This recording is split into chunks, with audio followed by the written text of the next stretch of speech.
Painting na binuo sa gitna ng baha?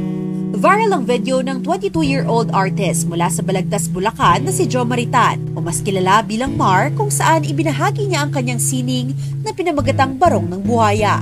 Sa gitna ng pananalasa ng Super Typhoon Nando, binuo ni Mar ang kanyang obra gamit ang tubig baha. Yung inspirasyon ko po dyan, yung mismong reality po na makikita natin sa paligid. Yung mga taong nagdurusa po habang ulan ay patuloy na kumikita po sa bawat trahedya. Gamit po yung simbolo ng buhaya dahil alam naman po natin lahat na ang simbolo po ng buhaya sa kulturang Pilipino is kasakiman. Pero sinuotan ko po siya ng barong kasi gusto ko pong ipakita na minsan yung kasamaan ay hindi po palaging halata. Ginawa ko po siya habang bumaba sa amin. Maanggon niya ako, pinipinta ko siya. Ramdam ko po yung bigat ng sitwasyon. Kasi yung tubig sa labas, lahat po ng detalye, may simbolo po kung paano kumikita ng ilan, kapalit po ang pagdurusa ng iba.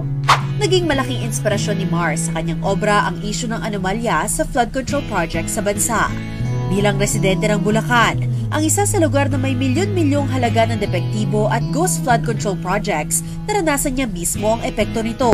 Hindi ko po alam yung mararamdaman ko talagang galit ba, disappointment, halos nakakaiyak po talaga. Kasi as na estudyante po, sa kanto po namin lagi po kami lubog.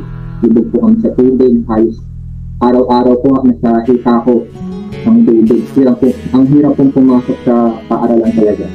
Isa lang yan sa mga obra ni Mar na may malalim na mensahe.